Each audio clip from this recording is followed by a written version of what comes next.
T'est-il déjà arrivé de sortir avec quelqu'un où tout semblait bien se passer, la connexion était évidente, et soudain, le silence, plus de messages, plus d'appels, aucune explication, comme si la terre l'avait avalé. Puis, au moment où tu commençais enfin à l'oublier, il réapparaît avec un simple « salut », comme si rien ne s'était passé.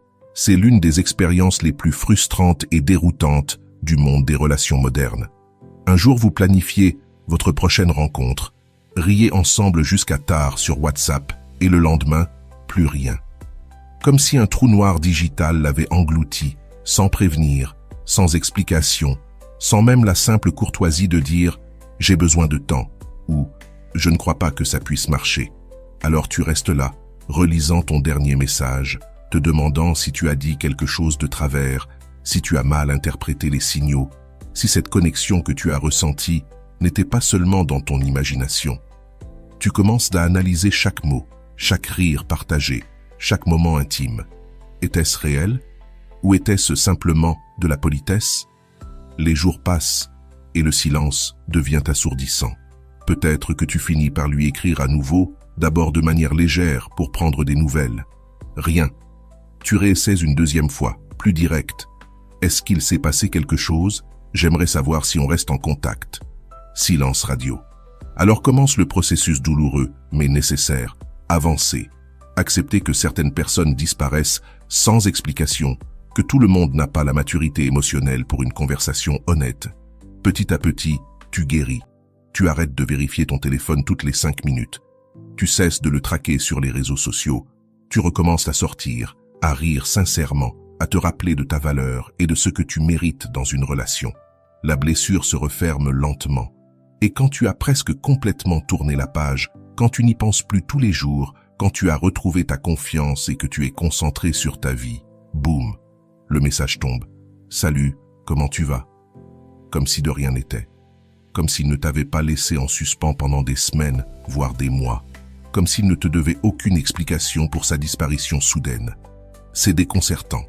En un instant, toutes les émotions reviennent comme une avalanche. La confusion, l'espoir mélangé à la colère, la tentation de répondre aussitôt contre l'instinct de protection que tu as développé. Pourquoi revient-il maintenant? Certains réapparaissent parce qu'ils se sont ennuyés avec d'autres options. D'autres parce qu'ils se sont sentis seuls un vendredi soir et ont repensé aux bons moments passés avec toi. Certains reviennent parce que leurs autres tentatives amoureuses ont échoué et que tu représentes l'option sûre, celle qui répondra probablement. Et puis, il y a ceux qui comprennent sincèrement qu'ils ont fait une erreur. Mais même dans ce cas, la manière dont ils reviennent en dit long sur leur caractère. Moi aussi, j'ai vécu ça. Et je veux te dire exactement comment répondre dans cette situation pour protéger ton estime de toi, garder ta dignité et poser des limites claires, sans tomber dans le piège de la disponibilité immédiate. Parce que personne ne devrait croire qu'il peut entrer et sortir de ta vie à sa convenance. Avant de continuer, si tu n'es pas encore abonné à ma chaîne YouTube, je t'invite à le faire dès maintenant. En t'abonnant, tu seras informé de toutes mes nouvelles vidéos, ce qui te permettra de ne rien manquer de contenu précieux. Rappelle-toi d'abord une vérité essentielle. Le silence aussi communique. Personne ne disparaît par accident, des jours, des semaines ou des mois. Lorsqu'une personne choisit de s'effacer sans explication, elle prend une décision consciente, celle de ne pas te prioriser. Son silence t'a déjà envoyé un message, et ce message disait « En ce moment, tu n'es pas important pour moi ». C'est une vérité dure, mais nécessaire à intégrer. Ce n'était pas un oubli, ni un téléphone perdu, ni un emploi du temps trop chargé pour envoyer un simple message de 2 secondes. C'était un choix délibéré de t'écarter de sa vie, sans te donner l'explication que tu méritais après avoir investi du temps, de l'énergie et des émotions dans cette relation. Et maintenant qu'il revient, il s'attend à ce que tu agisses comme si son absence n'avait rien signifié. Il veut que tu répondes immédiatement, que tu pardonnes sans poser de questions, que tu reprennes les choses exactement là où elles s'étaient arrêtées. Autrement dit, il veut que tu récompenses son manque de considération par ta disponibilité instantanée. Mais pourquoi devrais-tu accepter ça? Ton temps n'a pas perdu de valeur pendant son absence. Au contraire, tu as appris à vivre sans lui, à apprécier ta propre compagnie, à ne pas dépendre de ses messages pour te sentir bien. Ton temps est devenu encore plus précieux. Voilà pourquoi, quand un tel message arrive, je ne réponds jamais immédiatement. Je pose mon téléphone, je prends de la distance. Pas pour jouer la personne difficile, mais parce que j'ai besoin de réfléchir sans pression. J'ai besoin de me rappeler qui je suis, ce que je vaux et ce que je suis prêt à accepter dans ma vie. Alors oui, tu peux ressentir toute une vague d'émotions, la joie secrète parce qu'une partie de toi l'attendait, la colère parce qu'il ose revenir comme si de rien n'était, la confusion parce que tu ne sais pas s'il veut quelque chose de sérieux ou s'il est juste ennuyé. Toutes ces émotions sont normales. Mais aucune d'elles ne doit dicter ta réponse immédiate. Ne réponds pas tout de suite. Ce n'est pas une urgence. S'il a pu attendre des semaines ou des mois pour t'écrire, il peut bien attendre quelques heures, voire quelques jours pour ta réponse. Ce temps n'est pas pour le punir, mais pour toi, pour que tu puisses réfléchir consciemment à ce que tu veux.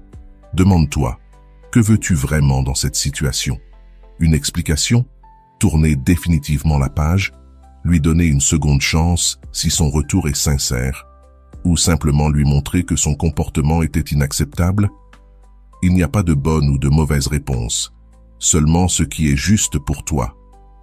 Et quand tu choisiras de répondre, fais-le avec calme. Pas dans la colère, pas dans la précipitation, pas dans la peur de perdre quelque chose, mais depuis un endroit clair, centré, où tu sais qui tu es et ce que tu mérites. Parce que ta réponse initiale donnera le ton pour toute la suite. Si tu réponds avec enthousiasme immédiat, tu lui envoies le message que son comportement était acceptable. Si tu réponds avec colère incontrôlable, tu lui donnes trop de pouvoir sur tes émotions. Mais si tu réponds avec calme et assurance, tu lui montres que tu connais ta valeur et que tu refuses tout traitement irrespectueux. Ce calme n'est pas de la froideur, c'est du contrôle. C'est la preuve que tu ne réagis plus impulsivement, mais que tu choisis consciemment comment tu veux être traité. Et ça, c'est ta plus grande force. Communiquer depuis un lieu de force personnelle, voilà ce qui fait toute la différence. Pas depuis le besoin, pas depuis le manque. Rappelle-toi qu'en ce moment, c'est toi qui as tout le pouvoir. C'est lui qui a besoin de quelque chose de toi, ton attention, ton pardon, ton temps, ton énergie émotionnelle. Toi, tu n'as besoin de rien de lui. Tu as déjà prouvé que tu peux vivre parfaitement bien sans lui, durant tout le temps où il a disparu. C'est cette position de force que tu dois maintenir tout au long de l'interaction. Ton estime ne fluctue pas en fonction de qui reste ou quitte ta vie. Tu as de la valeur par qui tu es, par ce que tu apportes au monde, par tes qualités uniques, par ta capacité à aimer et à être aimé.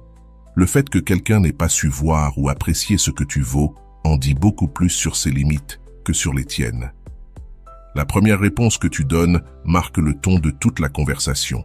Mais plus encore, elle marque la façon dont tu te vois toi-même dans cette situation. Te vois-tu comme quelqu'un de désespéré qui accepte la moindre miette d'attention, ou comme une personne complète, précieuse et digne de respect, qui a des standards clairs sur la manière dont elle mérite d'être traitée? Quand cette personne réapparaît après des semaines, parfois des mois de silence total, il y a un élan presque irrépressible, celui de le bombarder de questions. Le cerveau humain déteste les vides d'informations, surtout quand ils nous touchent émotionnellement. Alors on veut des réponses, on veut comprendre, on veut savoir ce qui s'est passé, pourquoi il a disparu, si on a fait quelque chose de mal, s'il a pensé à nous pendant tout ce temps. Et beaucoup commettent l'erreur d'écrire un roman. Pourquoi as-tu disparu sans rien dire? Est-ce que tu vas bien? Est-ce que j'ai fait quelque chose qui t'a blessé? Il t'est arrivé quelque chose? Je me suis inquiété. Mais c'est la pire chose à faire. Quand tu balances une avalanche de questions à quelqu'un qui vient de te ghoster, tu envoies plusieurs messages très clairs, même si tu ne t'en rends pas compte. D'abord, tu lui dis que son silence t'a profondément affecté et que tu as pensé à lui tout ce temps. Tu lui montres que son absence a eu un impact majeur sur ta vie émotionnelle, ce qu'il voulait peut-être éviter justement. Ensuite, tu montres que tu es en demande, avide de réponses. Et dès que quelqu'un sent que tu as besoin de quelque chose de lui, il a automatiquement du pouvoir sur toi. Il peut alors choisir de te répondre ou pas, te donner des demi-vérités, mentir, manipuler la version des faits à son avantage.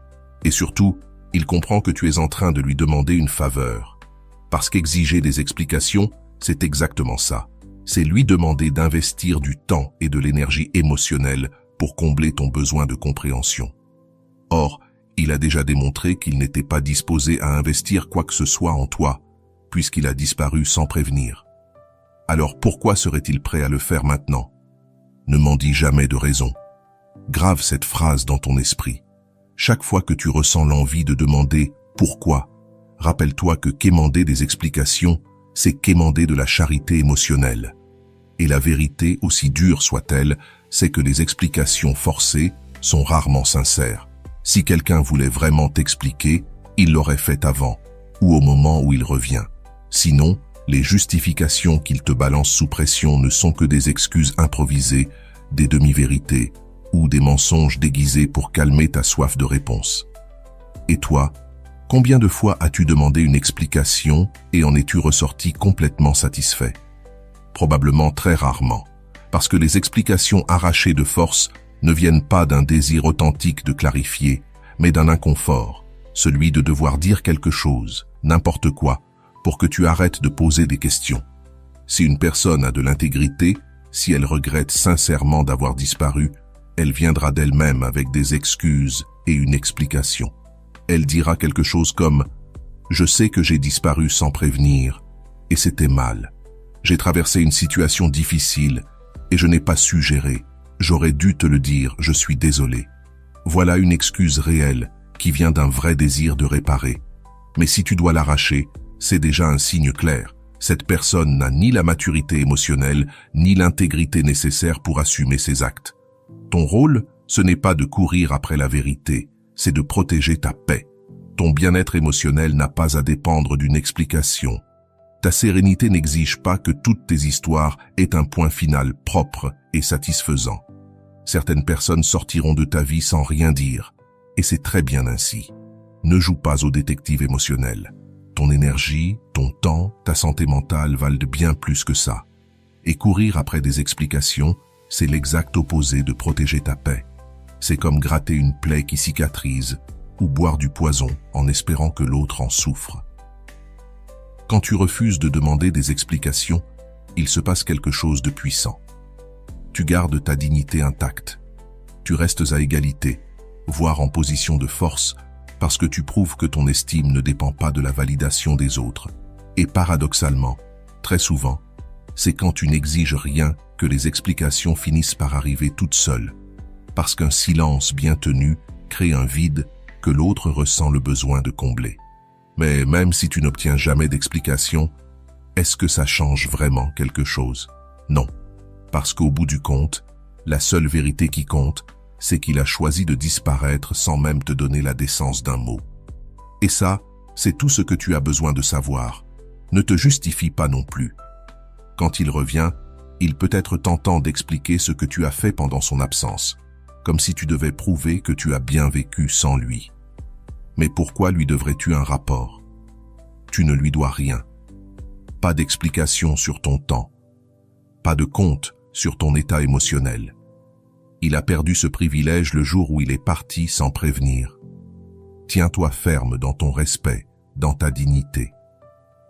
Ne quémande pas des réponses qui ne t'apporteront de toute façon aucune satisfaction.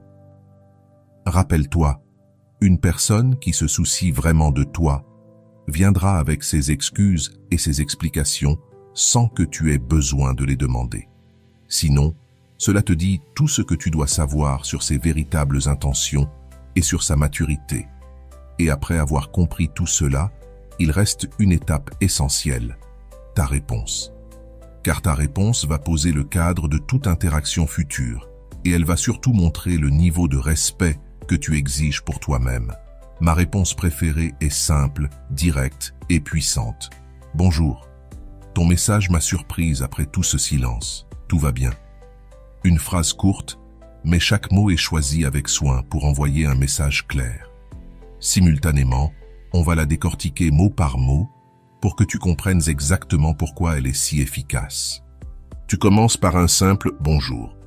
C'est une cordialité basique. Tu n'es pas agressive, tu n'es pas hostile, mais tu n'es pas non plus exagérément chaleureuse ou émotionnellement disponible. C'est un salut neutre qui garde la porte ouverte à une conversation civilisée, sans montrer de désespoir ni d'émotion excessive. Puis vient. Ton message m'a surpris. Voilà le génie de cette phrase. Tu reconnais que tu as reçu son message, tu ne l'ignores pas, mais en même temps tu fais comprendre que tu ne l'attendais pas. Le mot « surpris » est parfait. Il est honnête sans être dramatique. Tu ne dis pas « ça m'a blessé », « ça m'a troublé » ou « ça m'a mise en colère ». Toutes ces phrases qui lui donneraient trop d'informations sur ton état émotionnel. Surpris reste neutre, mais il fait passer le message. Son retour n'était pas attendu avec impatience. Et ensuite, après tant de silence. C'est la partie la plus puissante de toute la phrase. Tu mets son comportement sur la table. Pas de drame, pas d'accusation, juste la vérité, claire et directe. Tu ne dis pas « après que tu m'as ghosté » ou « après que tu as disparu comme un lâche ». Non, tu énonces les faits. Il y a eu du silence, beaucoup de silence, et tu l'as remarqué. Enfin, tu termines avec une question ouverte. Tu lui donnes l'occasion de s'expliquer s'il en a envie, mais tu ne le pousses pas. Tu ne demandes pas une justification précise, tu crées simplement un espace où il peut assumer ses responsabilités, s'il a la maturité pour le faire. Ce n'est pas agressif, mais ce n'est pas non plus comme si rien ne s'était passé. Et c'est exactement ça, la clé de la stratégie. Parce que la plupart des gens tombent dans deux extrêmes quand ils se retrouvent dans cette situation. Soit ils explosent de colère et de ressentiment, soit ils font comme si le ghosting n'avait jamais existé. Premier extrême, répondre avec rage. Où étais-tu? Comment oses-tu disparaître et revenir quand ça t'arrange? Bien sûr, ta colère est compréhensible, mais ce type de réaction montre à quel point son comportement t'a blessé et que tes blessures sont encore ouvertes. Cela peut le culpabiliser, oui, mais ça peut aussi le faire fuir encore plus, car personne ne veut gérer l'intensité émotionnelle de quelqu'un qui l'a déjà blessé. Deuxième extrême, agir comme si de rien n'était. Bonjour, quel plaisir d'avoir de tes nouvelles, comment vas-tu? Là, tu normalises son comportement irrespectueux. Tu lui montres qu'il peut disparaître autant qu'il veut, quand il veut, et qu'il te retrouvera toujours les bras ouverts. Tu installes un précédent dangereux qui se répétera encore et encore. La réponse que je viens de t'expliquer, elle, met en lumière sa disparition, mais sans drame. Tu lui fais comprendre que tu as remarqué et que tu ne l'acceptes pas comme une normalité. Et c'est crucial. Reconnaître un comportement problématique ne doit pas être dramatique ni conflictuel, mais ça doit être clair. Quand tu dis « après tant de silence », tu fais trois choses. Premièrement, tu montres que tu es attentive. Tu n'es pas dans une bulle émotionnelle où tu ignores les actions des autres.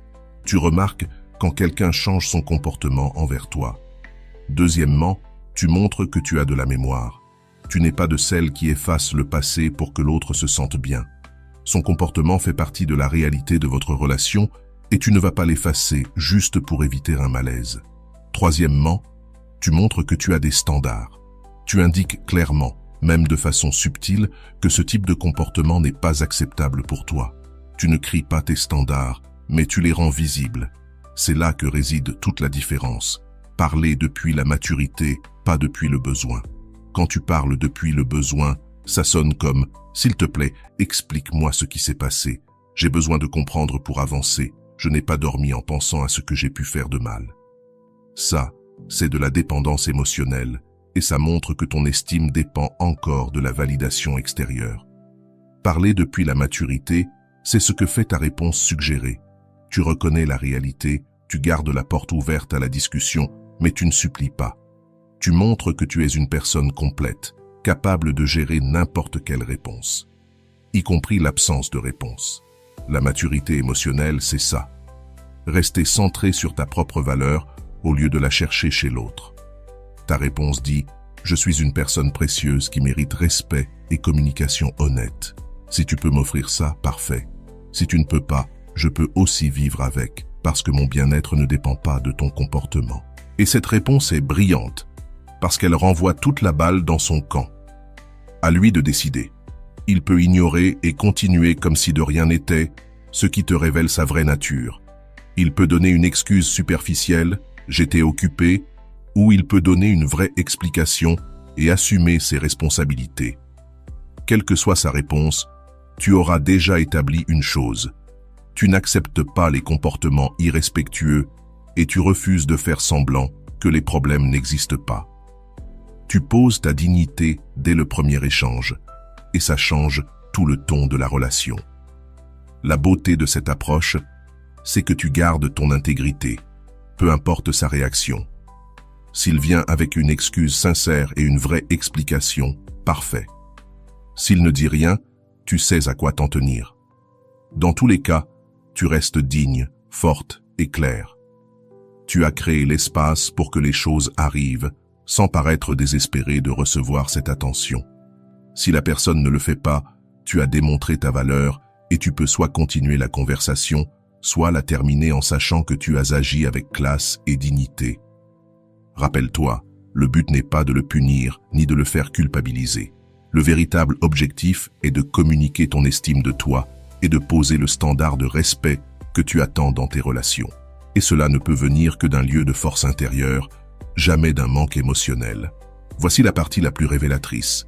Sa réaction te dira absolument tout.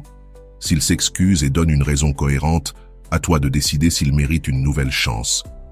Mais s'il minimise ce qui s'est passé ou agit comme si rien n'avait eu lieu, c'est une preuve claire de désintérêt ou de manipulation émotionnelle. C'est à ce moment-là que tu dois mettre tes limites. Personnellement, je préfère des personnes capables de communiquer. Si le silence est leur façon de résoudre les choses, alors ce n'est pas ce que je recherche. Et ce n'est pas de la vengeance, c'est de l'amour-propre. Un silence prolongé sans explication est déjà un message en soi. Il dit que ta présence n'a pas été une priorité. Si tu laisses quelqu'un disparaître et réapparaître à sa guise, tu lui apprends que ta vie est un lieu où il peut entrer et sortir sans conséquence. Mais ça, ce n'est pas de l'amour, c'est de la dépendance émotionnelle.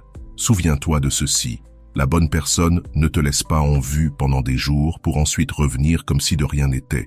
Si elle revient, réponds avec calme, mets le sujet sur la table et observe s'il y a un réel intérêt. Si ce n'est pas le cas, sois reconnaissante de cette clarté et avance. Et si tu veux plus d'outils pour poser des limites saines et renforcer ton estime de toi, abonne-toi à la chaîne et partage cette vidéo avec quelqu'un qui a besoin de l'entendre aujourd'hui.